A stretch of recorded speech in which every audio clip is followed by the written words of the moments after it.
Bueno, el tema de hoy es infecciones perinatales. Ustedes saben que son las infecciones adquiridas durante el embarazo, pueden ser adquiridas en el parto o en el periodo postnatal.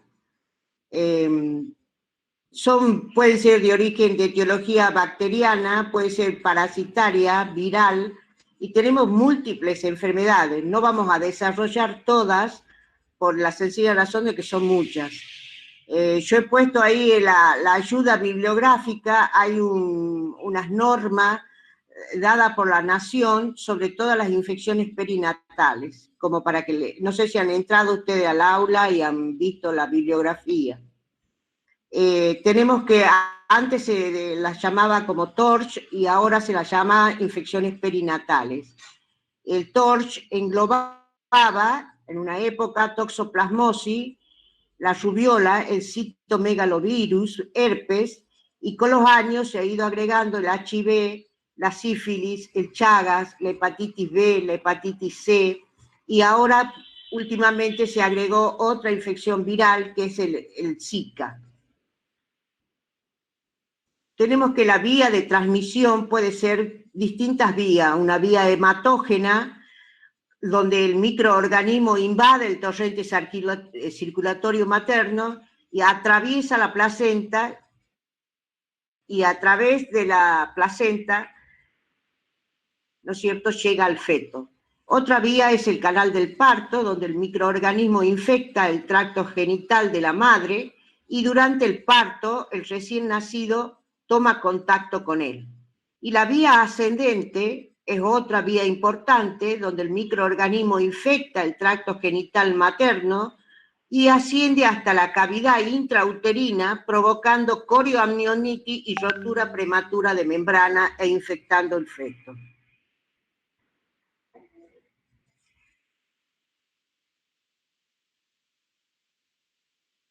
Acá lo importante es que generalmente el 80%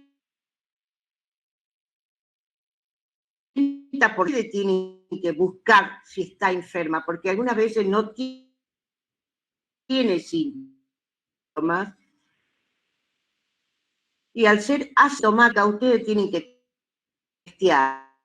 Por eso es importante los controles durante el primer trimestre, segundo trimestre y tercer trimestre. Es importante porque hay algunos que tienen que repetirlo durante todo el embarazo y otros que tienen que hacerlo en el primer trimestre y otros que tienen que hacerlo en el primer trimestre y en el último. Los niños, digamos, infectados, los recién nacidos infectados, pueden ser asintomáticos en el 70% de los casos, o sea que también, si vemos un paciente que impresiona séptico y tiene un signo como ser la hepatoesplenomegalia que a ustedes les llama la atención, aunque no tenga otros síntomas, tiene que estudiarlo como un STORCH, porque todos los parásitos, virus y bacterias producen en el recién nacido un síndrome como de sepsis con hepatoesplenomegalia. Entonces es importante de que si ustedes noten al examen físico que hay un hígado y un vaso bien palpable, hay que sospechar en que sea una infección perinatal. Las primoinfecciones, o sea, cuando la infección es por primera vez, tienen mayor morbilidad que las reinfecciones. El pasaje de los agentes infecciosos es mayor en los últimos meses del embarazo y algunos agentes se pueden transmitir solo en la fase aguda de la enfermedad, como también en la fase crónica. En la fase aguda tenemos la toxoplasmosis y la rubiola, y otro lo puede hacer también en la fase crónica, como ser el Chagas y la hepatitis B. Afectan a un número pequeño de recién nacidos, pueden producir daño severo de por vida, y el diagnóstico oportuno mejora el pronóstico y puede prevenir la infección neonatal.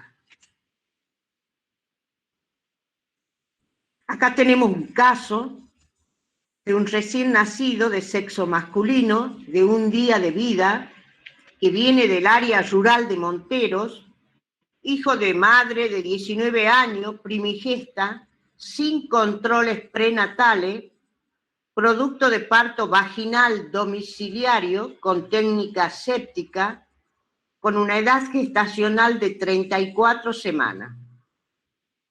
Por supuesto, es un niño prematuro, 34 semanas de edad gestacional. El neonato es llevado al servicio de salud por presentar pobre succión y dificultad para alimentarse. ¿Qué observan en ese servicio de neonatología que lo atienden?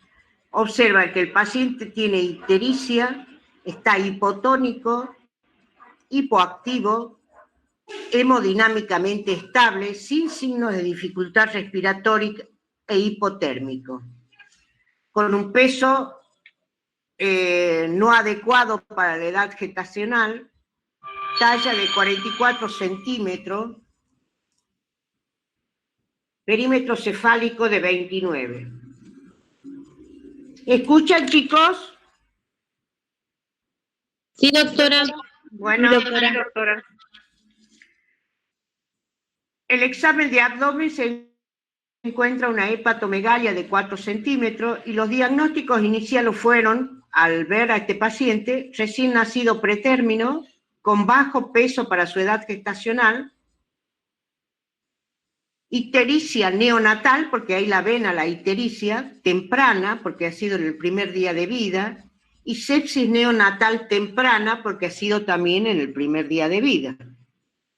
Ante estos diagnósticos presuntivos que hacen los médicos, se toma la conducta como todo paciente que está con una sepsis neonatal, se lo policultiva, o sea, se toma cultivo de hemocultivo 2 muestras, si hay deposiciones líquidas se hace frotis de materia fecal con coprocultivo, se hace, si hay signos neurológicos, como este chico que está hipotónico, hipoactivo, se puede hacer una punción lumbar para descansar el foco en el sistema nervioso central.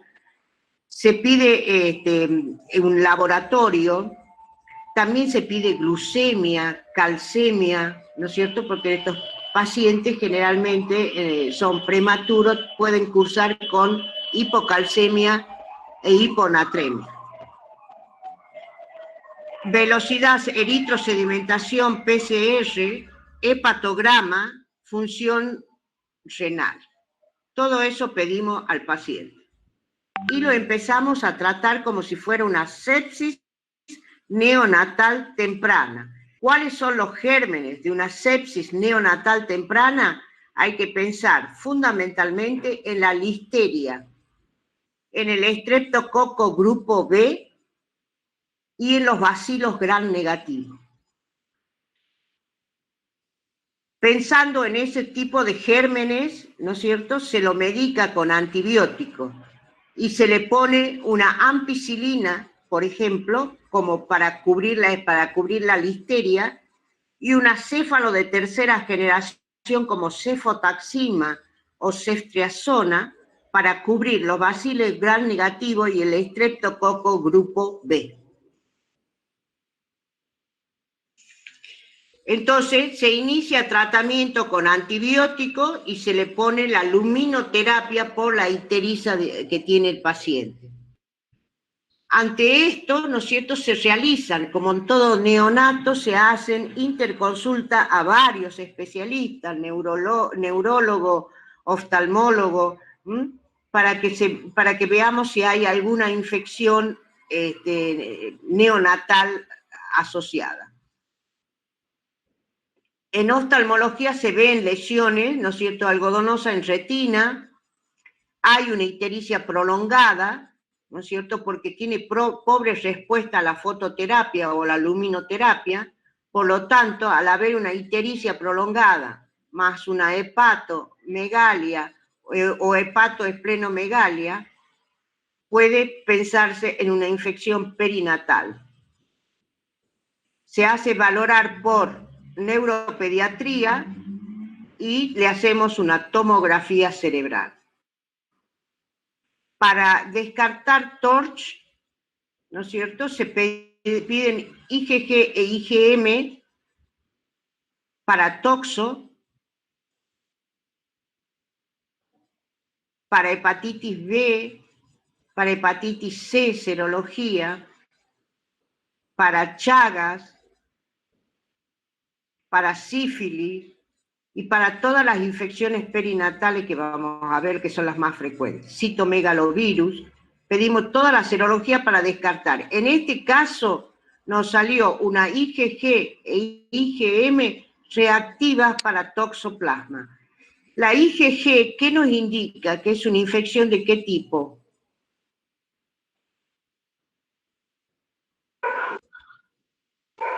Crónica. Crónica, muy bien. ¿Y la IgM? Aguda. Aguda, muy bien. Si yo supongo, supuestamente hubiese tenido la IgG positiva y la IgM negativa, ¿qué nos puede estar diciendo de esta IgG? En el neonato le estoy diciendo.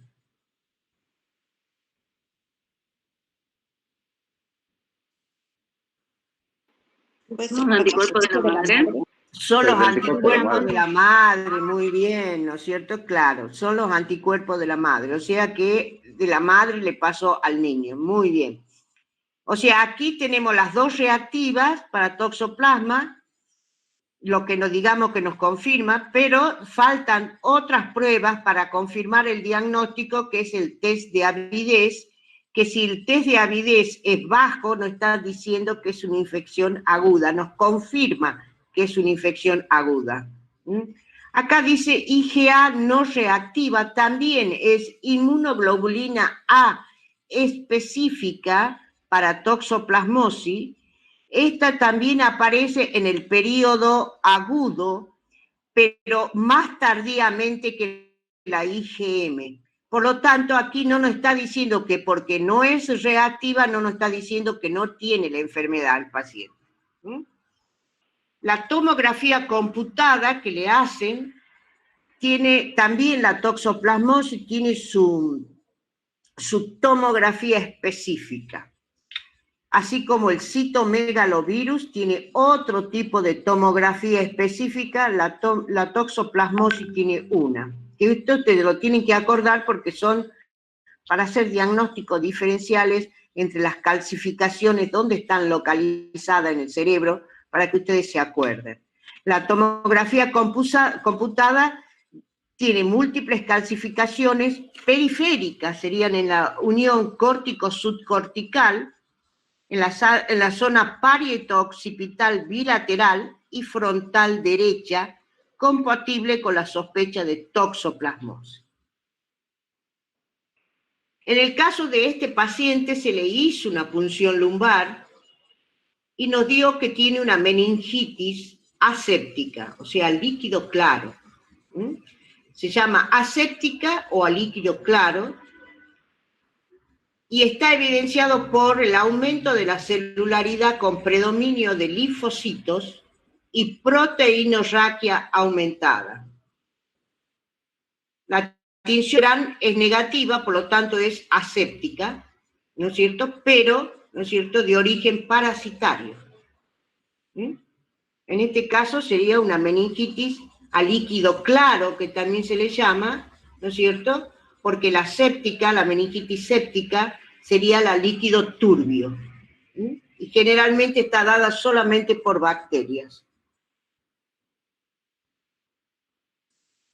Ante esta situación, tener lesiones cerebrales, punción lumbar patológica, lesiones oftalmológicas, y tenemos las IgM reactiva e IgG reactiva, empezamos el tratamiento específico para la toxoplasmosis con pirimetamina, sulfadiazina y ácido folínico durante 2 meses, por lo cual se recomienda a la familia, ¿no es cierto?, que uno le inicie el tratamiento y vea la mejoría clínica, de que debe continuar el tratamiento durante 2 meses. Por supuesto, con controles que se tiene que hacer, ¿no es cierto?, de laboratorio y exámenes físicos a control por consultorio externo también, porque es un niño que uno lo tiene que estar controlando. En este caso, el neonato del caso clínico tuvo valores de IgG e IgM positivas con IgA negativo, que es lo que hemos explicado recién, y además se encontraron lesiones en retina subjetivas de corioretinitis por toxoplasma y calcificaciones cerebrales, las cuales son uno de los principales signos de compromiso neurológico. Con todos estos parámetros se confirma una toxoplasmosis congénita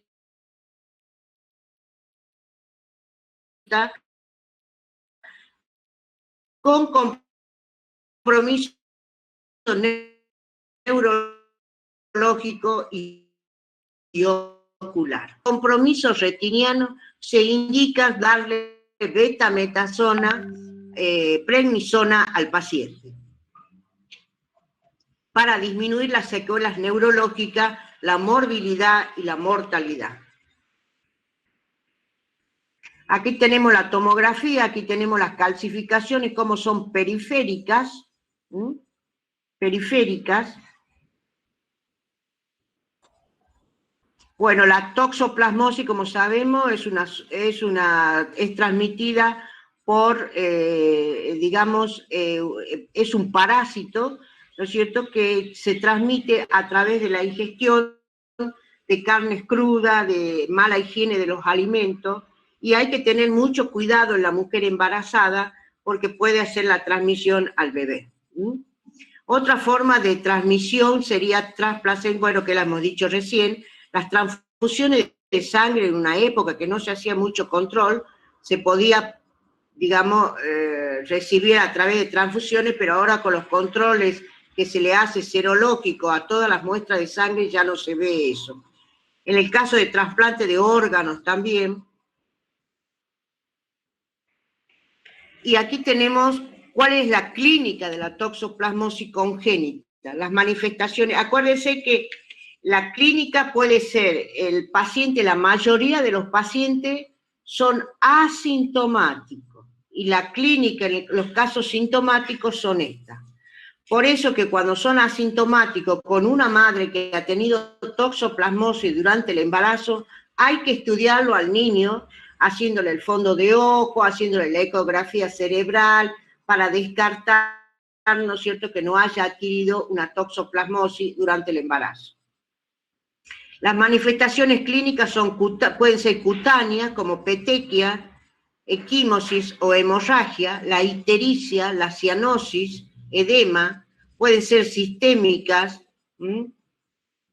puede haber prematurez y retardo del crecimiento intrauterino. Esto es muy importante porque muchas de las infecciones perinatales, cuando te hacen la ecografía durante el embarazo para controlarlo al feto, muchas veces te dicen el retardo del crecimiento intrauterino, y en varias infecciones perinatales aparece el retardo del crecimiento intrauterino. O sea que si ustedes ven que hay un retardo del crecimiento intrauterino, se pueden hacer estudios, ¿no es cierto?, del líquido amniótico, para de esta manera, ¿no es cierto?, ver qué tipo de serología, generalmente son PCR, que se hace para distintas patologías, infecciones perinatales, fundamentalmente las virales. Después tenemos la linfadenopatía. Después tenemos las manifestaciones clínicas del sistema nervioso central. Puede haber hidrocefalia, crisis convulsiva, microcefalia, anomalías del líquido cefalorraquídeo, calcificaciones de los ganglios basales, oculares, la corioretinitis, con deterioro grave del 50% de los casos, estrabismo, nistagmo, microftalmía, pueden perder la visión. Y ópticas, la hipoacusia neurosensorial.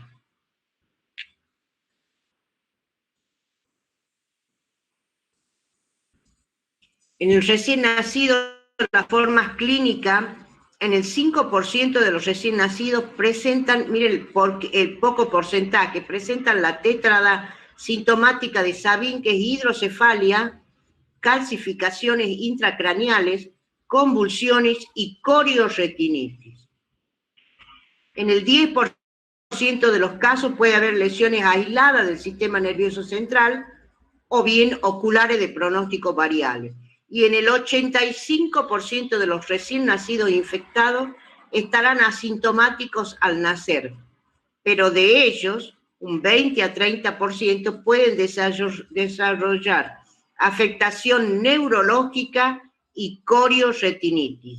Algunas veces tardíamente hacemos el daño de la corioretinitis, ¿no? O sea que hay que controlarlo al chico. Solo un 10% de las mujeres que se infectan presentan sintomatología. Y aquí tenemos algo importante. Esto es más importante, de los 3 puntos, esto es más importante, que la infección es un 10 a un 20% en el primer trimestre, un 25 a un 30% en el segundo y un 60 a 80% en el tercero. O sea que en el último trimestre la infección es mayor. ¿Mm?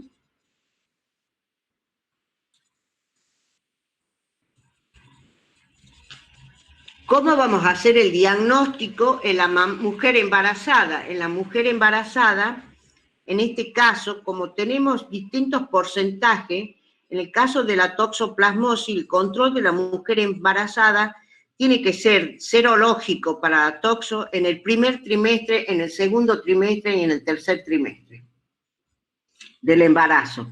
Hay otras enfermedades que solamente se hacen en el primer trimestre nada más, y cuando es negativo te quedas tranquilo. Y hay otras enfermedades que te haces en el primer trimestre y en el último trimestre. Ya vamos a ir diciendo. Tenemos la IgG y tenemos que pedir la IgM, ¿no es cierto?, para saber. Si a mí me da una IgG positiva, es importante saber en esta mujer embarazada si tiene hijos anteriores o ha tenido embarazos anteriores y si ha tenido IgG positiva en los embarazos anteriores. Si ha tenido, significa que la mamá ha tenido contacto con el parásito en el embarazo anterior, por lo tanto las IgG van a continuar positivas. Si me sale IgG e IgM positiva las dos, bueno, ahí tenemos que preguntar si ha tenido la IgG positiva en el embarazo anterior y ahora tenemos positiva, con la IgM positiva nos está diciendo que puede ser una infección aguda. Ante estas vamos al test de avidez, ¿no es cierto? Y lo confirmamos con el test de avidez. Con el test de avidez ya ahí nos quedamos, que decimos si está con la toxoplasmosis aguda, empezamos el tratamiento. O sea, eso tiene que ser, en el caso de que las dos hayan salido negativas, ya hay que hacerle el estudio en el segundo trimestre. Y así vamos a ir valorando las IgG y las IgM. Disculpe, doctora, una preguntita. ¿De Sí. dónde podemos sacar nosotros el cuadro para saber si de acuerdo como de la IgG o la IgM, cuáles son las pautas a seguir? Bueno, ya le voy a pasar yo, a ver. Ustedes pónganse en contacto entre comisiones y yo le voy a pasar a mi comisión, porque yo a mi comisión le paso los seminarios de las diapositivas estas. Ok, doctora, gracias. Lo que se podrían poner, ¿están en contacto ustedes entre grupos, digamos, entre comisiones? Sí, doctora. ¿Están en contacto? Bueno, si está en contacto entre comisiones, se le manda a una persona de cada comisión, ¿no es cierto?, para que así lo pase a su comisión. La diapositiva yo lo voy a pasar, no hay problema. Y ahí en eso que yo le digo que está de infecciones perinatales que yo le he dado a mi comisión, es un PDF que también lo pase para que lo lean todo, ¿me entienden? Van a tener las diapositivas estas del PowerPoint, de la clase esta, y también van a tener un PDF para consultar de otras infecciones perinatales. ¿Mm? ¿Está bien? Bien, doctora. Bien, doctora. Gracias, doctora. El diagnóstico en el recién nacido, bueno, tenemos la IgM específica, nos está dando, ¿no es cierto?, que es positivo.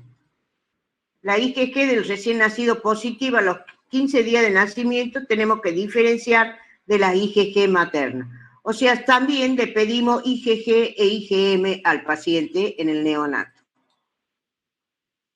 Siempre y cuando tengamos sospecha de una toxoplasmosis, porque la madre ha sido positiva durante el embarazo. Generalmente la madre no te trae los estudios. Entonces te dicen, sí, me han dicho que he tenido toxoplasmosis, pero hay muchísimas que no han hecho tratamiento durante el embarazo. Entonces ahí hay que controlar, siempre hay que controlarlo al recién nacido o a un lactante de 3 meses, 4 meses, cuando ustedes lo vean. Toxoplasmosis y embarazo. La mujer está embarazada, se le hace la serología para toxo y pedimos una IgG por ELISA o por inmunofluorescencia indirecta. Hay dos cosas que pueden ocurrir. Que salga negativa la IgG significa que la paciente es susceptible, que no estuvo en contacto con el parásito, entonces le tenemos que dar las recomendaciones higiénico-dietéticas. Por lo tanto, esta paciente, nosotros en el segundo trimestre del embarazo y en el tercer trimestre, le tenemos que hacer de nuevo IgG para ver, ¿no es cierto?, si se ha positivizado durante el embarazo. Si se ha positivizado esa IgG durante el embarazo, significa de que se ha infectado. Y ahí pedimos la IgM. Si la IgG me sale positiva, ya hemos dicho, ¿no es cierto?, que puede ser preguntar cómo ha sido el embarazo anterior, si el embarazo anterior ha sido negativa o positiva. Si ha sido positiva, suponemos o sospechamos de que ese paciente ya estuvo en contacto en el embarazo anterior con el parásito, entonces lo que tenemos que hacer es solicitar una IgM para ver si es agudo o crónico. La IgM no puede dar positiva y le hacemos, ¿no es cierto?, el test de avidez, ¿no es cierto?, confirmatorio. Si esto nos da positivo y el test de avidez confirmatorio, iniciamos tratamiento en la mujer embarazada. Si da negativa la IgM, bueno, significa que la toxoplasmosis es pasada.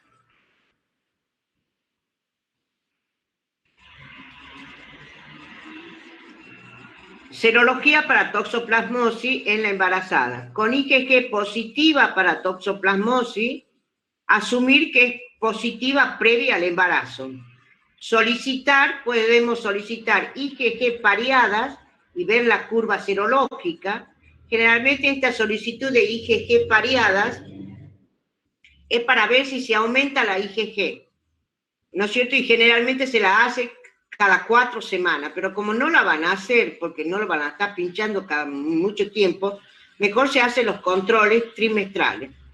Solicitamos una IgM y con la IgM positiva solicitar test de avidez, y si el test de avidez es bajo, entonces ahí nos está diciendo de que es aguda la enfermedad. Entonces, ¿qué nos dice el test de avidez? Diferencia la infección reciente de una infección pasada. Cuando el test de avidez es alto, nos está indicando que es una infección crónica. Se tiene alta predicción de infección pasada o crónica.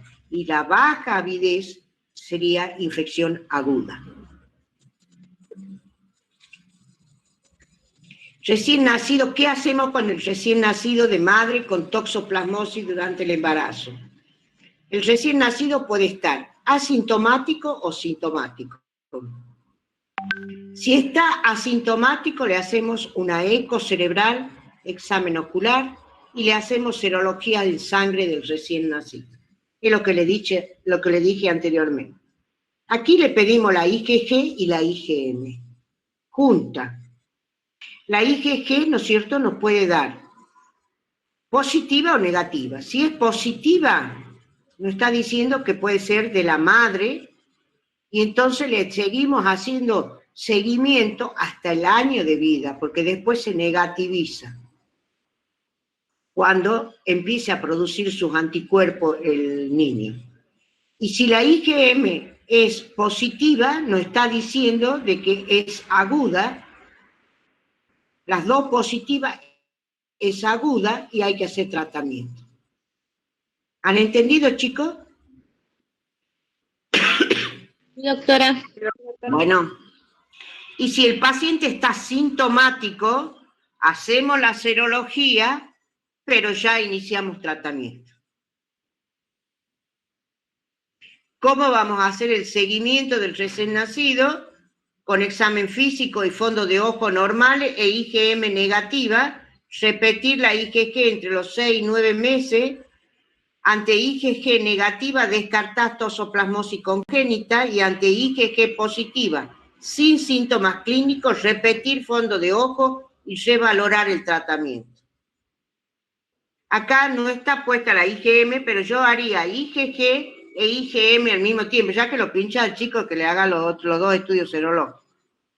Toxoplasmosis. ¿Cómo haremos el tratamiento de la mujer embarazada? Nosotros hacemos el pedido de serología para toxo. Y nos sale una IgG positiva. Muy bien. Decimos, bueno, ha tenido contacto con el parásito en el embarazo anterior, por lo tanto vamos a descartar que no sea aguda, vamos a pedir una IgM y un test de avidez. Hasta que me traigan la IgM y el test de avidez que demora, yo puedo iniciar tratamiento con espiramicina. Puedo iniciar tratamiento si nosotros sospechamos, ¿no es cierto? Y cuando ya nos den el resultado, seguimos con las otras drogas. Ya saben que desde la semana 20 es pirimetamina más sulfadiazina, y hay dos esquemas de tratamiento. Uno es espiramicina solo y otro es pirimetamina, sulfadiazina y ácido folínico. Solamente que este tratamiento de 3 drogas recién se puede empezar desde la semana 20. Por lo tanto, en el primer trimestre del embarazo se hace espiramicina solo, y en el último mes del embarazo se vuelve a espiramicina. ¿Por qué? Porque tenemos que en el último mes de embarazo los niveles de CD4 en el paciente son más importantes y tienen las defensas más bajas en la mujer embarazada. ¿Han entendido esto, chicos? Ya vamos a volver a repetir el tratamiento. En el recién nacido, ¿cómo iniciamos el tratamiento? Pirimetamina, una vez diagnosticado, pirimetamina, sulfadiazina y ácido folínico. Y en el caso de procesos inflamatorios activos, como la coriorretinitis y la inflamación del sistema nervioso central con una encefalitis del sistema nervioso central, agregar prednisona.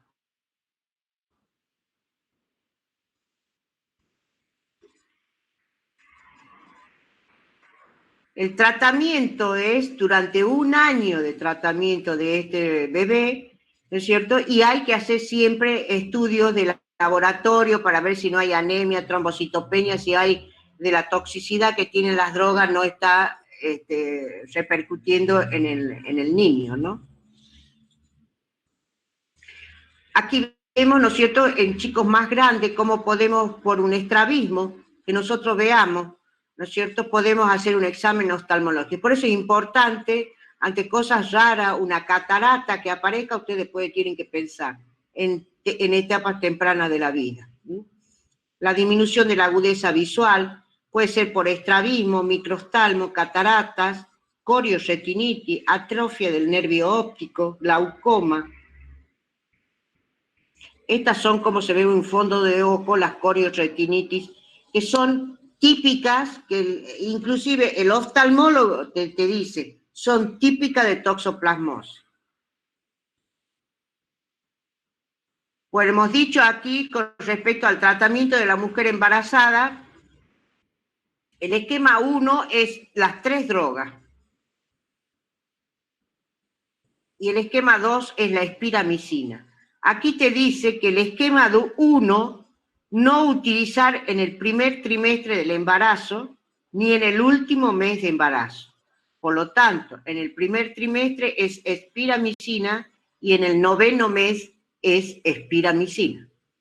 Y entre el tercer trimestre, o sea, entre los 4 meses hasta el 8º mes, se hace pirimetamida, sulfadiazina y ácido folínico. ¿Está más claro ahí? Sí, doctora. Bueno, ya hemos dicho la toxoplasmosis congénita, cómo lo tenemos que tratar, que es lo mismo, solamente que aquí están las dosis, pero no le van a pedir dosis, chicos, solamente la droga. Para las pacientes seronegativas, bueno, todo lo que es la higiene, ¿no es cierto? Comer carne bien cocida, lavarse las manos, limpiar las superficies y utensilios de la cocina, no ingerir vegetales crudos, y en trabajo de jardinería usar guantes y luego lavarse bien las manos. Lo que es importante, todo lo que sea transmisión por vía oral. Entramos a otro tema, a otra infección perinatal que es bacteriana, producida por el treponema pallidum, que suele producirse en el feto de cualquier madre infectada. El 85 al 90% de los casos de sífilis congénita aparecen por infección materna mayor a 1 año.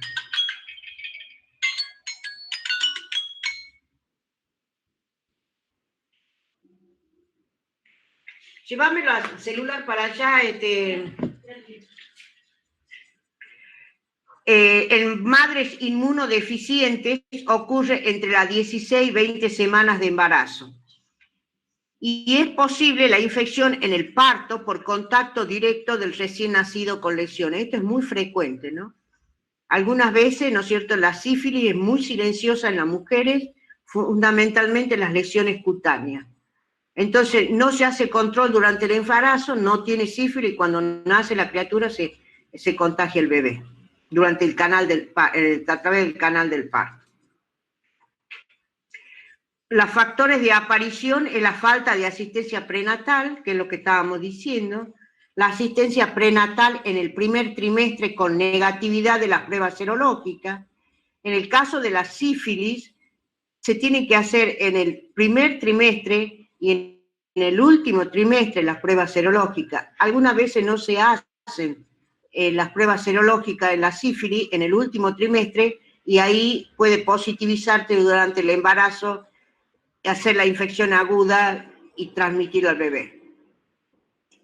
Que haya ausencia de pruebas serológicas para sífilis, que la mujer infectada sin seroconversión esté en el momento del parto, puede ser un error de laboratorio o de la interpretación del médico, y en el caso del retraso en el tratamiento prenatal. ¿Cómo se clasifica en el neonato o en el niño o en el lactante la sífilis? Puede ser una sífilis temprana que incluye entre los 0 a 2 años, o sea que puede aparecer sintomatología al año y medio y ser una sífilis temprana. O ser una sífilis tardía cuando son de los 2 años a más. Ya en una sífilis tardía, ya digamos, las secuelas ya son importantes. El riesgo de transmisión materno-fetal puede variar de acuerdo al estado infeccioso de la madre. Puede ser del 10% en caso en que ésta curse con infección tardía latente, 40% en infección temprana latente y hasta el 95% cuando la madre curse con sífilis primaria no tratada. Ustedes se acuerdan que la sífilis tiene varios periodos. La sífilis adquirida, digamos, de las personas adultas tiene varios periodos. Y hay un periodo en que no hay lesiones, no hay nada y es latente. En ese periodo, ahí aparecen recién, en ese periodo que es asintomático, aparece lo que sale en la serología, la positividad. ¿En qué momento del embarazo se puede transmitir? En cualquier fase del embarazo. La respuesta inmune del feto es a partir de las 16 semanas de edad gestacional y en el 40% de los embarazos en mujeres con sífilis no tratadas. Es muy importante la muerte fetal intrauterina o muerte perinatal. en mujeres no tratadas. En las primeras semanas de gestación, la infección es rara, pero el daño fetal es severo y el aborto también espontáneo es frecuente. En la segunda mitad del embarazo ya es muy frecuente la infección en el neonato, puede producirte también aborto, bajo peso al nacer, parto prematuro, o bien un recién nacido sano con manifestaciones precoces o tardías. Entonces, ¿cómo vamos a clasificar a la sífilis congénita en sífilis congénita precoz y en sífilis congénita tardía? La mayoría de los neonatos con sífilis son asintomáticos.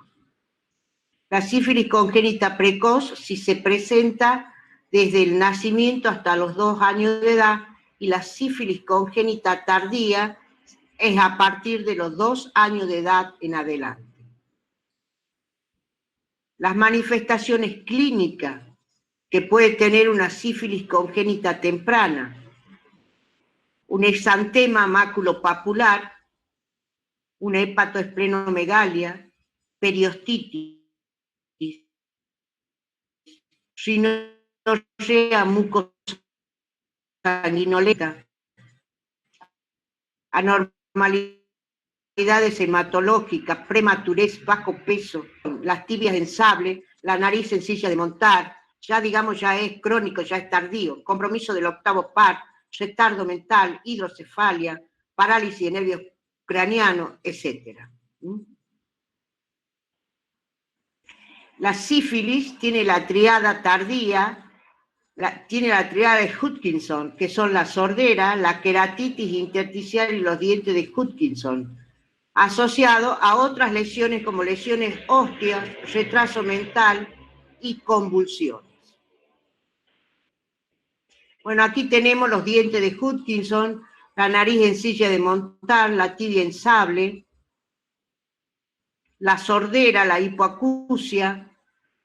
Bueno, esto de la articulación de Cluton es una hinchazón articular tipo sinovitis, con un líquido articular estéril, pero afección del sistema nervioso central y la queratitis intersticial. ¿Cuáles son las pruebas diagnósticas? Tenemos pruebas no treponémicas y pruebas treponémicas. Las no treponémicas son fáciles de realizar, están disponibles en cualquier laboratorio y son de bajo costo, pero no son específicas. Y las treponémicas son más sensibles y específicas y pocos laboratorios las realizan.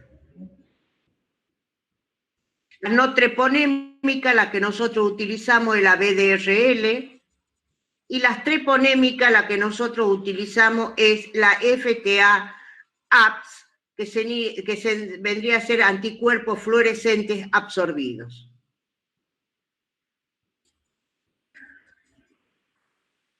Nosotros pedimos primero la BDRL y después lo confirmamos con la FTA-APS. Bueno, esto es lo mismo que hemos dicho anteriormente. Aquí tenemos, por ejemplo, otro niño, un caso clínico, recién nacido pretérmino, con peso adecuado para la edad gestacional, sin controles serológicos maternos. Por eso el interrogatorio es muy importante. En pediatría, generalmente nosotros mucho por el interrogatorio y por los antecedentes que tiene el niño, podemos hacer un diagnóstico presuntivo. Descamación a predominio de palmas y plantas. Ahí se ve la descamación. Hepatoesplenomegalia, aquí se ve el borde del vaso. Anemia hemolítica. El paciente se lo interna, ¿no es cierto? Y se lo interpreta primero como un séptico y empezamos a hacer todos los estudios. Este es otro niño de 3 meses que consulta por una rinitis persistente y lesiones en piel. Al examen físico pálido, con lesiones costrosas en nariz. Es una costra que no se va, a pesar del tratamiento que ustedes le hagan, no no se va y permanece y se hace como una costra crónica. Hepatoesplenomegalia, la madre refiere haber tenido VDRL positiva 4 DILs previo a la alta médica, interpretada como falso positivo. El niño, cuando le hicieron la prueba de VDRL, salió negativa al nacimiento, pero no recibió tratamiento antibiótico.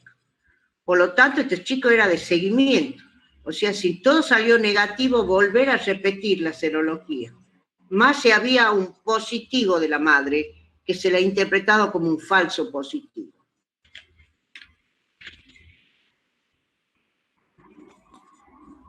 Otro tipo de lesiones cutáneas, maculopápula, es un eritema maculopapular con una descamación periorificial. Algunas veces uno lo puede interpretar como un eczema del lactante. Eczema del lactante o eczema de contacto, por algunas veces por la ropa, que tiene ropita de lana y pensamos las palmas. Y no, es una sífilis congénita. Acá tenemos otro caso clínico, madre primigesta, embarazo no controlado, ingresa a las 36 semanas de edad gestacional en trabajo de parto. Al examen físico presenta lesiones papulosas y ulceradas, indolora de 2 meses de evolución, refiere ser trabajadora sexual. Aquí, ¿no es cierto?, muchas veces estas pacientes tienen el parto, ¿no es cierto?, y el bebé pasa a través del canal del parto y por esas lesiones se infecta.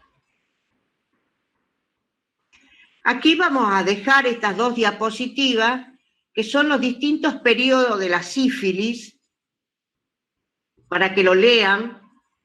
Aquí vemos cómo en la sífilis secundaria es cuando aparecen los síntomas sistémicos, y después tenemos en la sífilis latente, es la positividad en la serología. Por eso es importante que sepan, porque el doctor Recupero te puede preguntar en qué etapa de la sífilis puede haberlo contagiado al bebé. ¿Ah? Son preguntas de examen.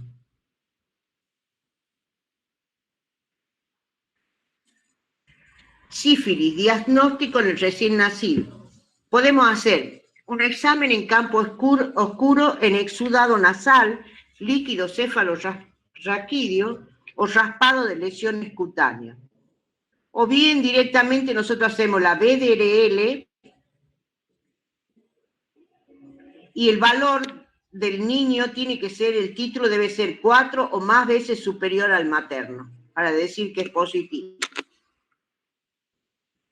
Hacer VDRL en líquido cefalorraquídeo también como diagnóstico de neurosífilis, y la IgM positiva por FTA, ¿no es cierto?, o ELISA, aunque puede haber hasta un 20-40% de falso negativo.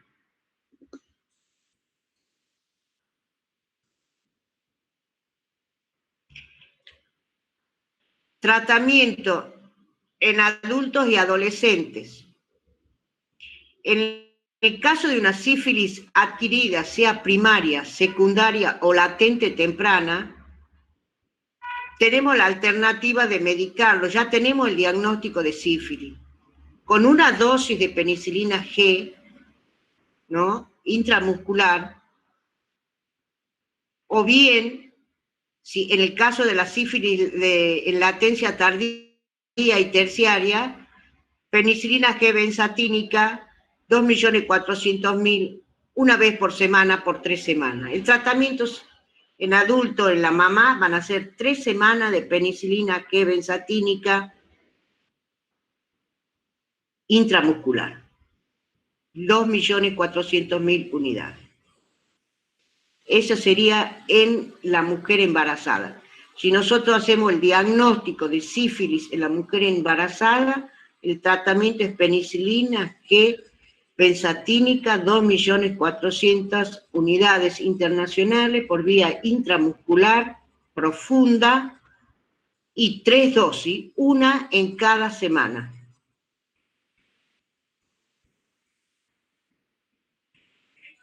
Toda prueba no treponémica positiva debe ser confirmada, como hemos dicho, por una prueba treponémica. Todas las BDRL positivas, independiente del título, tienen que ser confirmadas con FTA.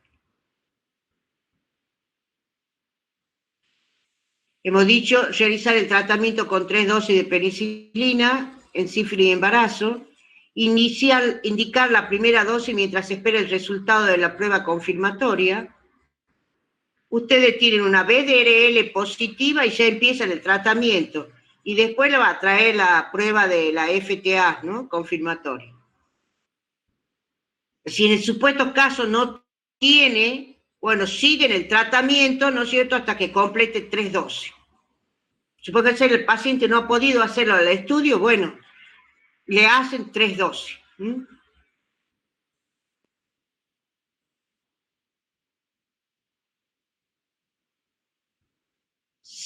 Chicos, ¿van bien? Sí, doctora. ¿Están Sí, entendiendo? sí, ¿Tienen alguna duda? Pregunta, doctora. Sí. Está todo bien. En un caso que le presentó con la madre tenía un falso positivo, ¿y qué pasó ahí? Es que puede ser que se estaba positivizándose recién. Entonces tendría que haberla seguido a la madre. Ah, Porque también se puede positivizar. Claro, tendrían que haberla seguido a la madre y al bebé. bien. ¿Me Sí, entiendes? sí. Porque tendría que haberla seguido porque la madre hubiese aumentado los valores. Y no se la siguió a la madre y ha aparecido este chiquito, ¿no es cierto?, que no se le ha hecho el tratamiento correspondiente. Hubiesen ganado tiempo y complicación. Bien, gracias. Sífilis congénita. Bueno, tenemos que el recién nacido de madre con BDRL positiva, sífilis durante el embarazo. Puede nacer el bebé sintomático, se le hacen los estudios serológicos, se confirma que tiene la sífilis y se hace tratamiento, se lo interna y se hace tratamiento con penicilina G sódica, 100.000 unidades por kilo día, cada 12 horas, endovenoso, por 10 días de tratamiento. Por supuesto que en este paciente se le tiene que hacer la punción lumbar para ver si no hay una neurosífilis. Y luego que se termine el tratamiento, hay que seguirlo clínicamente con BDRL a los 2, 4, 6 y 12 meses. Después tenemos si el paciente, el bebé, es asintomático. Tenemos 2 opciones. Que la madre esté bien tratada, entonces al niño le hacemos el seguimiento clínico, le hacemos la serología y hacemos controles de BDRL al mes, a los 2, 4, 6, 12 meses, y si es normal, se descarta la sífilis congénita. Y si la madre está inadecuadamente tratada, al recién nacido hay que hacer serología, punción lumbar, BDRL en el ricocefalorraquídeo, radiografía de huesos largos. Hay que hacer la FTA, por supuesto, para confirmar la BDRL.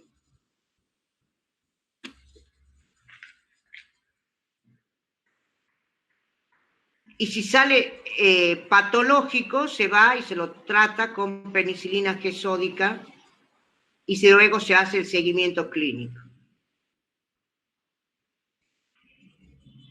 Y si esto da normal, se sigue controlando al paciente, ¿no?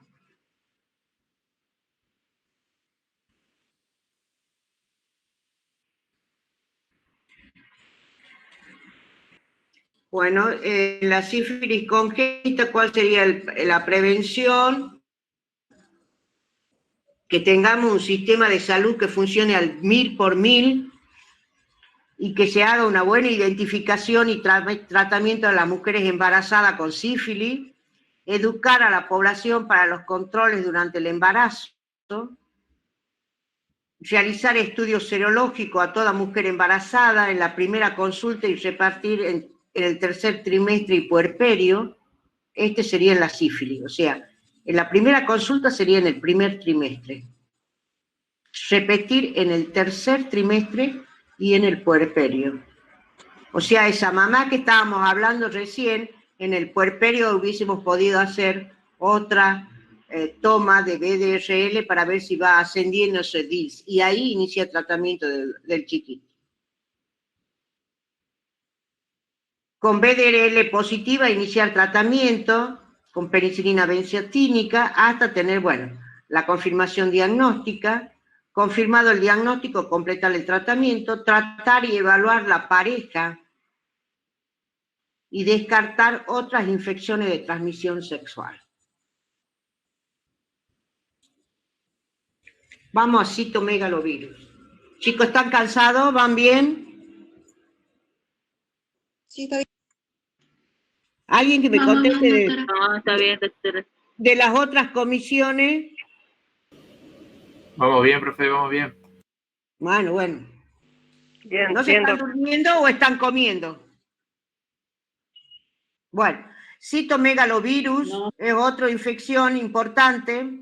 Hay muchas veces que no se hace el diagnóstico y después aparecen las secuelas neurológicas en los niños, ¿no? Se hace el diagnóstico retrospectivamente. Produce prima infección en el 1 al 2,5% de la gestante.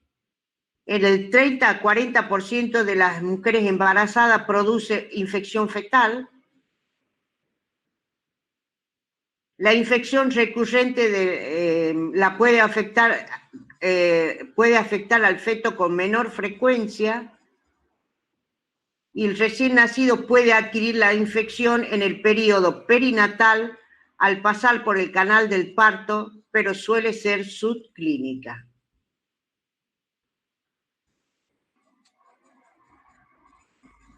Aquí tenemos recién nacido, prematuro, con bajo peso para la edad gestacional, embarazo controlado, serologías maternas, BDRL negativa, primer y tercer trimestre, HIV negativo, antígeno de superficie para el virus de la hepatitis B negativo, IgG para Chaga por dos pruebas, negativo, IgG para toxoplasmosis negativo. O sea, aquí no le han pedido citomegalovirus. Aquí tenemos un paciente con lesiones, mire cómo están las lesiones en piel, presente en casi todas las patologías, hepatoesplenomegalia, perímetro cefálico en el percentilo 5, petequias. En el laboratorio tenemos leucopenia y plaquetopenia, aumento de las transaminasas hepáticas. Cuando hay, generalmente el citomegalovirus te da una hepatitis, se acompaña de hepatitis, siempre hay que pedir enzimas hepáticas, ¿no? Porque se acompañan de aumento de las transaminasas, tanto en el bebé como en un síndrome gripal que tenga la mamá embarazada y que no encontramos nada y capaz que tiene las enzimas hepáticas elevadas. Entonces, por eso podemos hacer un estudio para detectar al citomegalovirus.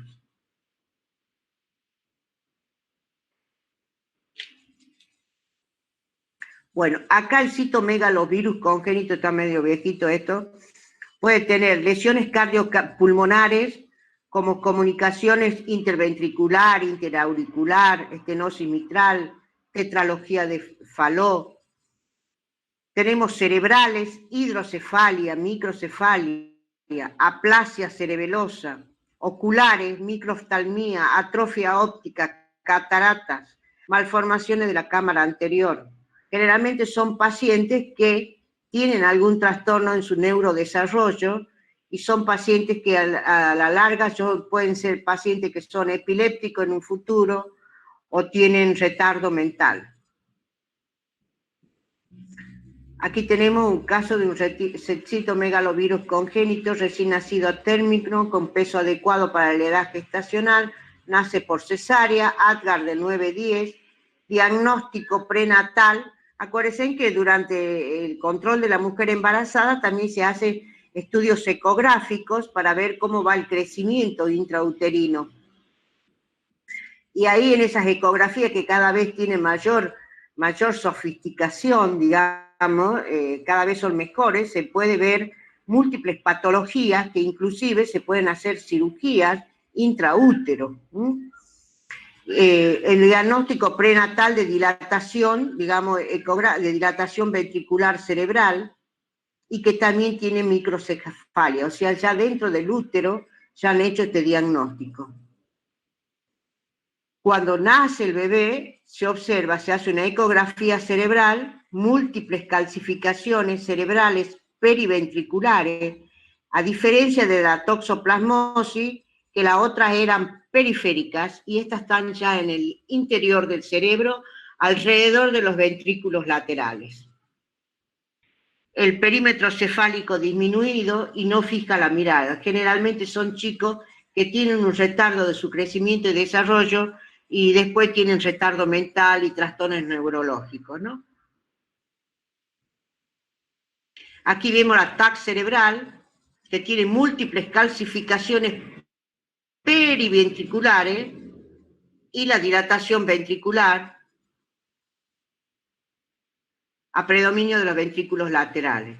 En el fondo de ojo puede haber focos de corioretinitis.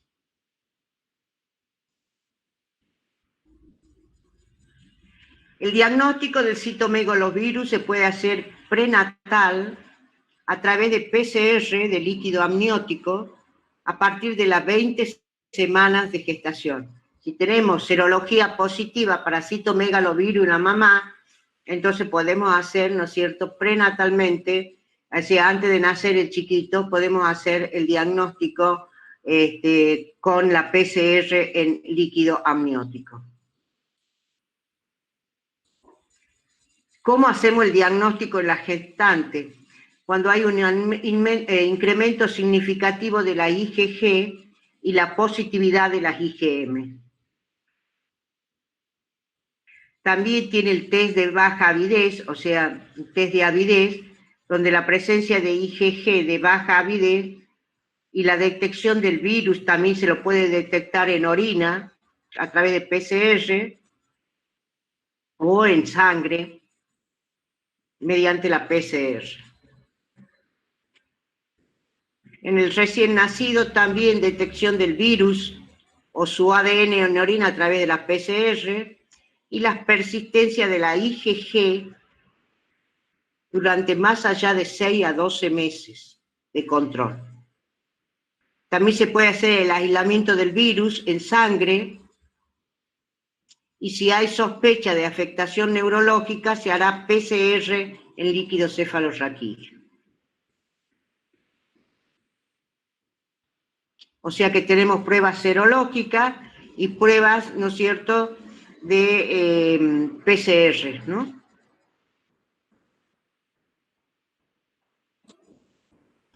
El tratamiento del citomegalovirus es el ganciclovir, y también tenemos otro nuevo que es el valacyclovir también.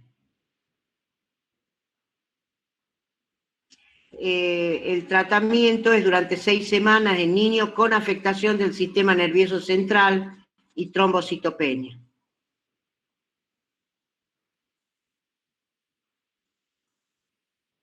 Bueno, el examen físico es importante, el fondo de ojo, los estudios, la viruria, por ejemplo, en orina, en la PCR, ¿no es cierto?, en líquido amniótico, en líquido cefalorraquídeo, en sangre, imágenes cerebrales, como ser una resonancia, una tomografía, ultrasonido, o sea, ecografía, y el diagnóstico serológico que sería la IgM y la IgG. También, por ejemplo, el riesgo de hipoacusia bilateral es de un 37% en los recién nacidos sintomáticos versus el 2,7% de los recién nacidos asintomáticos. La causa más común de sordera sensorial no hereditaria en los niños es por el citomegalovirus. los chicos pueden tener un 30 al 80% de pérdida progresiva de la audición hasta los 6 años de edad. O sea que si el andado hay que continuarlo al niño durante toda su niñez, ¿no?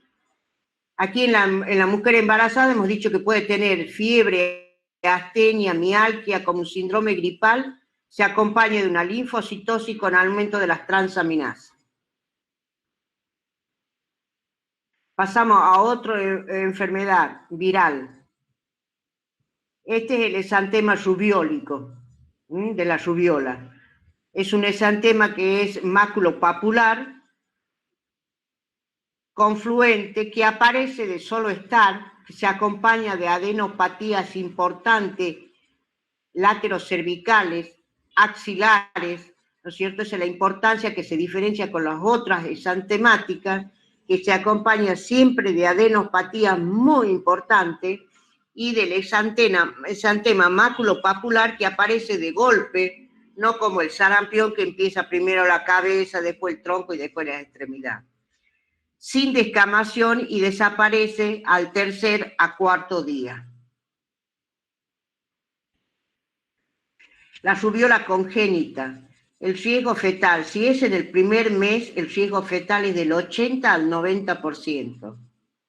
En el segundo mes del 40 a 60%, tercer mes del 30 a 35% y cuarto mes es menos del 10%. O sea que si adquiere la infección en los primeros meses del embarazo, el riesgo fetal es mayor. Y en el caso del 15% de las afecciones, ¿no es cierto?, que aparecen en los primeros meses, puede ir al aborto espontáneo. Por lo tanto, toda mujer embarazada debe saber si ha tenido rubiola y si no, se puede hacer un control serológico para ver si tiene anticuerpos contra la rubiola. Si no tiene, ¿no es cierto?, ponerse la vacuna triple viral, esperar 2 a 3 meses y recién planificar el embarazo.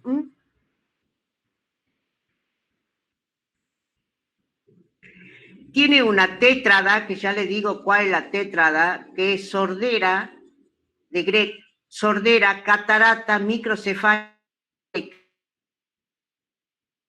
cardiopatía. Esa es la enfermedad que dice triada, es una tétrada, sordera, catarata, microcefalia y cardiopatía. Entre un 12 y un 16%, 16 semanas, un 15% de los fetos manifestarán sordera. Entre las 16 y 20 semanas existe un riesgo mínimo de sordera y después de las 20 semanas no se han descrito secuelas.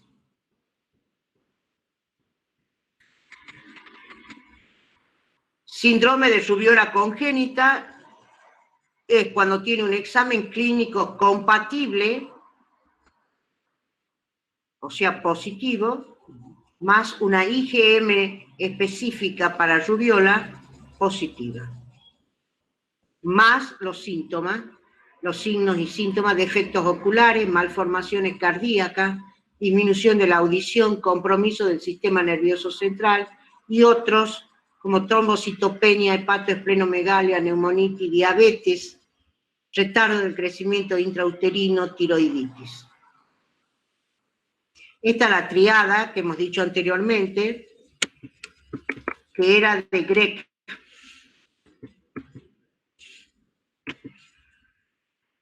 Bueno, ¿cómo vamos a hacer el diagnóstico de la mujer embarazada? La serología de la rubiola, IgG, IgM. También se puede hacer la PCR del líquido amniótico a partir de las 20 semanas de gestación.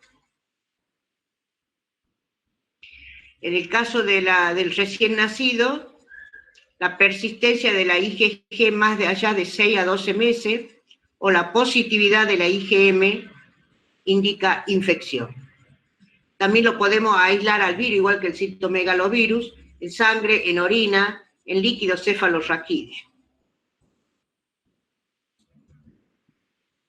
El tratamiento de la rubiola, bueno, el tratamiento es sintomático y hay que hacer la profilaxis en las mujeres, o sea que aquellas que no tienen anticuerpos, vacunarse, y solo cuando está la enfermedad sintomática, en el caso de la rubiola postnatal, y en la rubiola congénita no hay tratamiento y solo hay medida de sostén.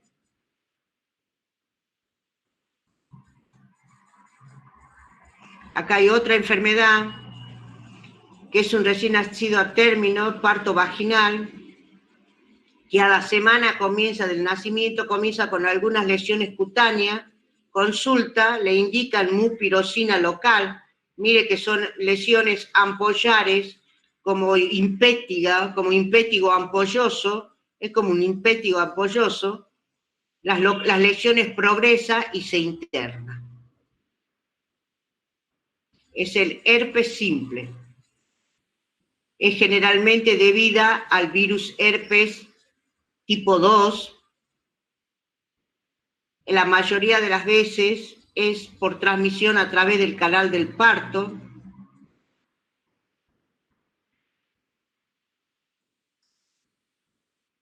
Y solo un 15 a un 20% es importante esto de las madres, presentan sintomatología durante la infección. O sea, es muy poco. O sea, generalmente son asintomáticos. Entonces, eso también, ¿no es cierto? Al ser asintomático, digamos, la prevención no se puede hacer, ningún tipo de medida.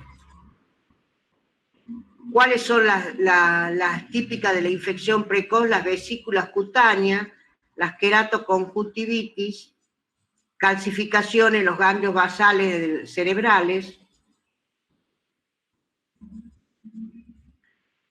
y también alteraciones del sistema nervioso central entre los 10 y 28 días de vida, presentando una clínica de encefalitis.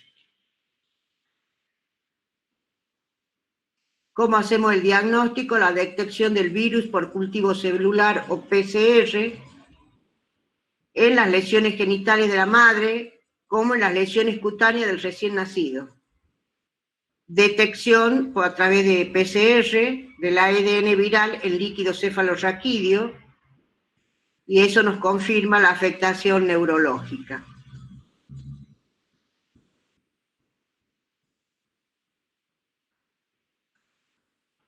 La detección, digamos, de anticuerpos IgG durante más de 6 a 12 meses confirma la infección.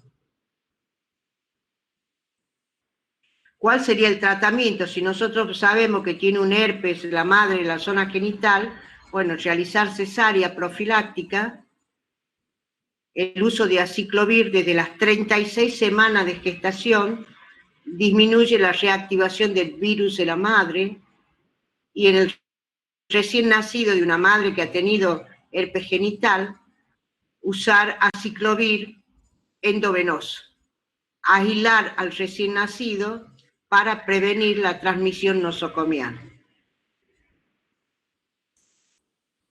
Entonces el tratamiento del herpes neonatal es el aciclovir, cada 8 horas durante 2 a 3 semanas. Otro virus de la misma familia del herpes es el varicela zoster. Este se transmite también poco por vía transplacentaria antes de las 20 semanas. Y el mayor riesgo se da cuando la varicela materna aparece entre los 5 días previos al parto y los 2 días posteriores.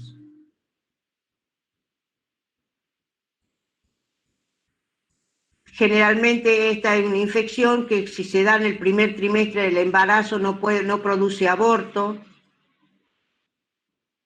Que las lesiones neurológicas como atrofia cortical, calcificación en ganglios basales puede estar presente en los niños, ¿no es cierto?, en el neonato, y retraso mental.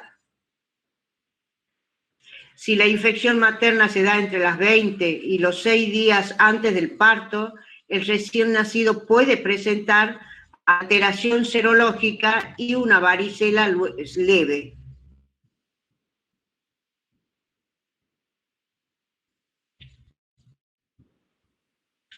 ¿Cómo hacemos el diagnóstico? En la gestante, la mujer embarazada, confirmación serológica tanto de las IgM específicas como de las IgG. realizar, ¿no es cierto?, amniocentesis a las 18 semanas de gestación para detectar a través de PCR de líquido amniótico. O sea, para hacer el diagnóstico en el niño. En el caso del recién nacido, el raspado de las lesiones cutáneas y hacemos PCR de las mismas. Y la persistencia de la IgG durante más de 6 a 12 meses confirma la infección neonatal. Varicela zoster. Tratamiento a la madre. La inmunoglobulina varicela zoster, o sea, específica para la varicela, solamente que en nuestro medio no se la consigue, 72 a 96 horas previo al parto, y en los primeros 5 días después del parto debe ser tratada con intramuscular, en dosis única. En el recién nacido hacemos aciclovir durante 7 a 10 días, y también hacemos aislamiento del contacto porque son infecciones que se transmiten por vía del contacto a través de la piel, ¿no es cierto? No se lavan las manos y puede hacer una infección, ¿no es cierto?, horizontal en un servicio de neonatología. Chicos, ¿van bien? Sí, doctora. Doctora. Sí, doctora. Bueno. Sí, doctora. ¿No están dormidos? No, para nada. No por ahora. Bueno. Tenemos el Chagas congénito. Sabemos que nosotros, en nuestro país, en Sudamérica, el Chagas es endémico en muchas provincias del noroeste argentino y del noreste también, y que tenemos que tener en cuenta de que la transmisión vertical más frecuente es en la infección cuando transcurre la infección aguda, y que la incidencia de aborto en la población chagásica es del 6,2% versus el 1% de la población general. O sea, es alto el porcentaje. Y la prevalencia en América del Sur es del 4 al 52%. Chagas y embarazo. Aquí tenemos que cómo hay diferencia de prevalencia, digamos, en las mujeres embarazadas en Sudamérica, porque si la mujer vive en la zona urbana, el porcentaje de tener la enfermedad es del 2 al 50%, y en la zona rural del 23 al 81%. La frecuencia de transmisión vertical en países de Latinoamérica han demostrado cifras que varían entre el 0,5 y el 10,4%. Factores que influyen en la transmisión congénita. Una embarazada puede transmitir el parásito en cualquier estadio de la infección.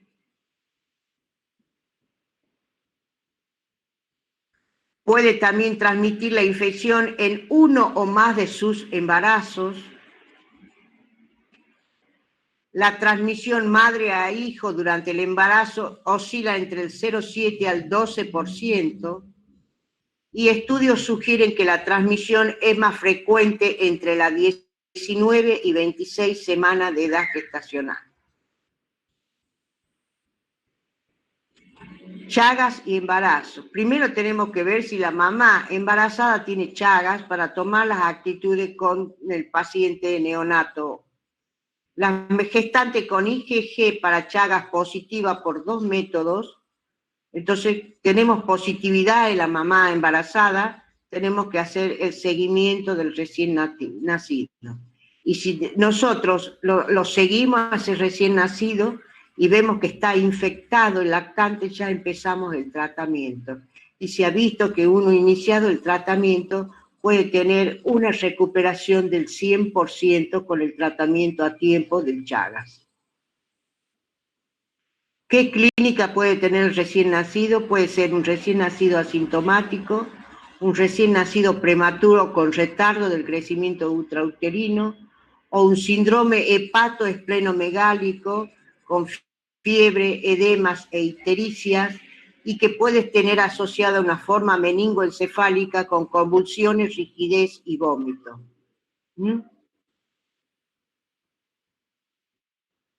¿Cómo hacemos el diagnóstico del laboratorio? Tenemos métodos directos parasitológicos y métodos indirectos o serológicos. ¿Qué es lo que utilizamos en el niño hasta los 6 meses de edad? El microhematocrito. El microhematocrito o prueba de Stroop, el microStroop. También se puede utilizar la PCR.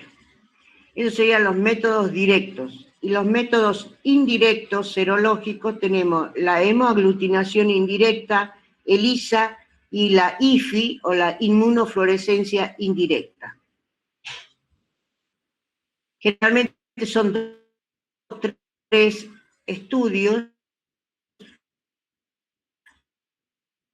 para que así confirmar el diagnóstico. Y después hacemos el tamizaje durante el embarazo, o sea, el estudio serológico, y ya llegamos al bebé, Chagas congénito, madre con serología positiva, 2 pruebas. Evaluamos al recién nacido y hacemos la parasitemia seriada. La parasitemia seriada sería por el Stroop. Generalmente esto se hace desde el nacimiento hasta los 6 meses.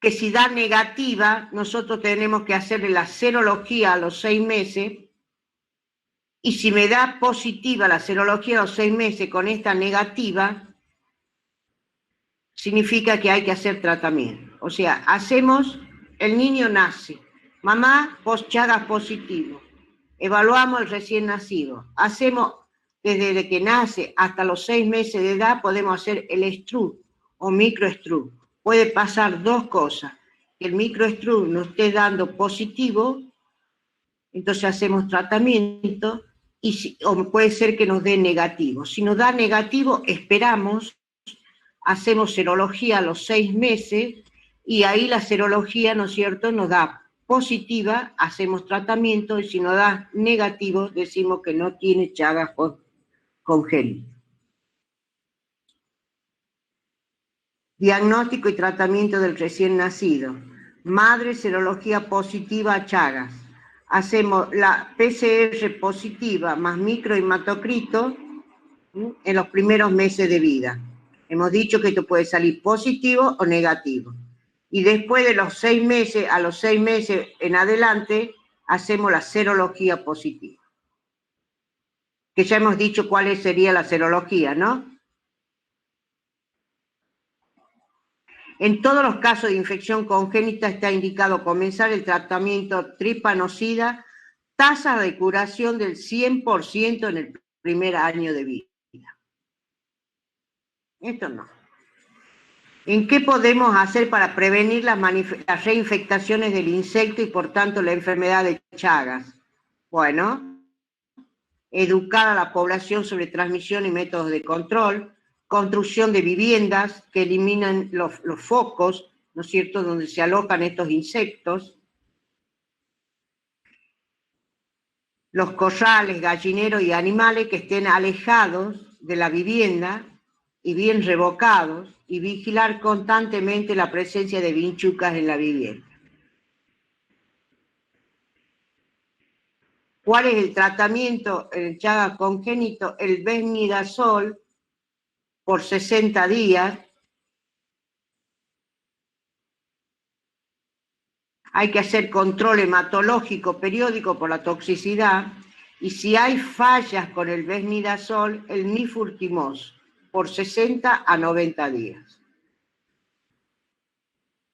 La parasitemia se negativiza por lo general alrededor de la 2ª a 3ª semana de tratamiento. Prevención, identificar los pacientes con Chagas crónico, confirmación de los pacientes con un control serológico positivo, evaluación y seguimiento de los recién nacidos hijos de madre con Chagas crónico, y tratamiento de los niños con parasitemia positiva o serología positiva luego de los 6 meses de vida. Vamos a la última, chicos. Esta es otra enfermedad que es transmitida por vectores, comparte el mismo mosquito con otros arbovirus, como el dengue, chikungunya y fiebre amarilla urbana. Está muy relacionado con la microcefalia. El virus del Zika se observó por primera vez en Brasil en el año 2015 y en noviembre del 2016 se notifica el primer caso confirmado de síndrome congénito asociado al virus del Zika en la Argentina, en la provincia de Córdoba. El Aedes aegypti es el vector principal.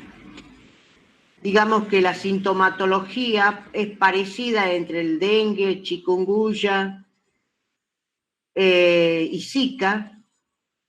Por eso como son parecidas las sintomatologías, se hace serología para los tres y se descartan los tres.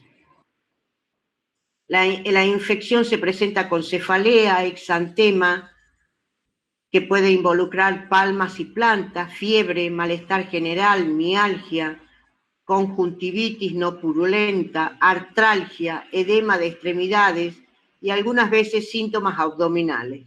El rash, o sea, el exantema maculopapular, es pruriginoso.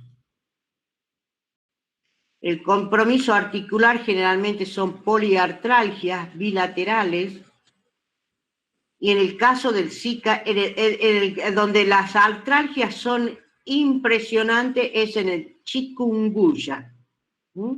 En cambio, en el Zika es menor el dolor. Las articulaciones de manos y muñecas son las más afectadas. En cambio, en el Zika la conjuntivitis es más frecuente en las infecciones por Zika que el dengue y la chikungunya.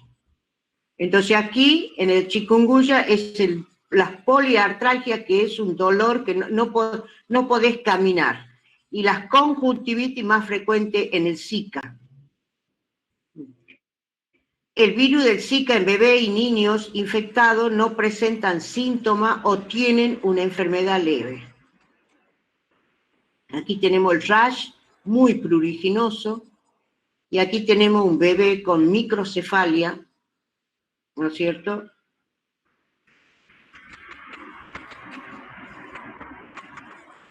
El riesgo de las embarazadas reside en producir anomalías del sistema nervioso central del feto, crecimiento intrauterino, disminución del crecimiento intrauterino, mortalidad fetal o abortos espontáneos. La asociación más frecuente es la microcefalia, también con otras anomalías intracraneales y esqueléticas. El síndrome incluye microcefalia, desproporción cráneo-facial, espasticidad, muchos chicos que nacen espásticos, irritables, que nacen ya con parálisis cerebral, secuelas cognitivas, puede tener epilepsias, hipoplasia cerebral, agenesia del cuerpo calloso, calcificaciones cerebrales, hipoacusia, alteraciones de la retina e hipoplasia del nervio óptico. O sea que es bien surtidito también este síndrome. El diagnóstico virológico por técnicas moleculares en muestras de suero tomadas hasta el 6º día del inicio de los síntomas o en orina desde el 5º día al 15 al 20º día. Entonces lo hacemos por diagnóstico serológico y por PCR.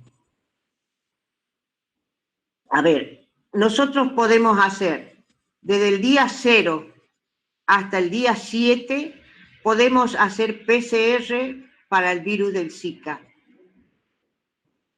Y a través desde el 5º día hasta el 15º día podemos hacer en sangre y en orina.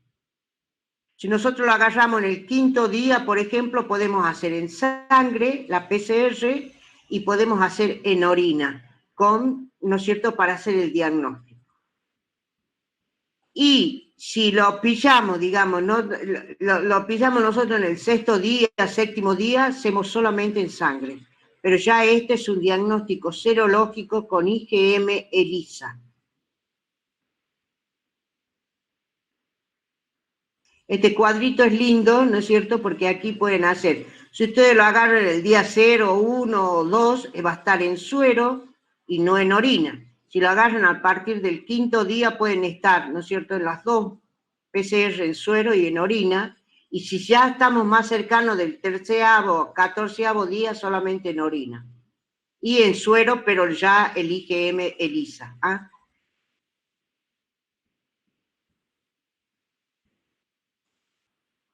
Y bueno, y aquí esto que quiero darle ya al último, chicos, que tienen que saber ustedes que la pesquisa, lo mejor que puede ocurrir para estas infecciones perinatales, que nosotros hagamos el diagnóstico durante el embarazo. Por eso se llama pesquisa infectológica durante el embarazo. Y aquí tenemos, por ejemplo, el caso de la BDRL, que el primer control sería el primer trimestre, o sea, la primera vez que haces ya el estudio de serología para la sífilis, para Chagas, para hepatitis B, para HIV, hacer urocultivo. Acuérdense que las infecciones urinarias en las mujeres embarazadas son asintomáticas. Pedir IgG para varicela, IgG para toxoplasma, IgG para rubiola, en el primer control, o sea, en el primer trimestre del embarazo. En el caso de la toxoplasmosis, como dijimos anteriormente, hacemos la IgG para toxo en el primer control, o sea, en el primer trimestre, en el segundo trimestre y en el tercer trimestre. Porque se puede ir aumentando los valores de IgG y significa que está reinfectado ese paciente. La BDRL, primer control, ¿no es cierto?, en el primer trimestre y en el tercer trimestre y en el puerperio, o sea, cuando ya ha nacido el bebé.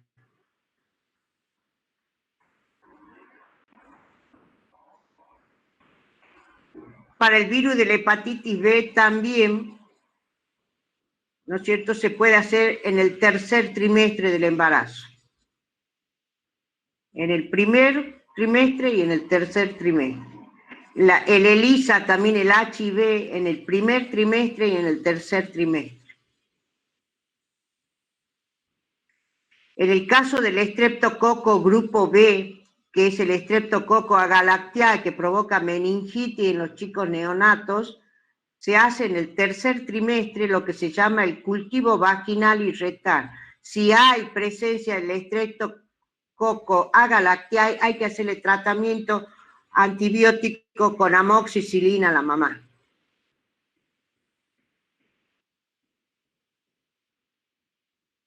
Y después las vacunas, para que se acuerden, ¿no es cierto?, de que tienen que ponerle la vacuna antigripal, ¿no es cierto?, en el primer control, puede ser, y la triple en el segundo trimestre. El primer trimestre y en el segundo trimestre. Generalmente tiene que ser la triple acelular.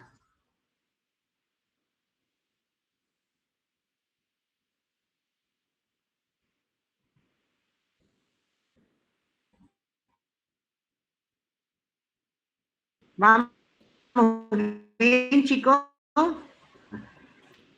Sí, profe. Sí, doctora. Bueno, ¿qué hora es? 1:28. Bueno, ¿le ha parecido clara la clase, complicada?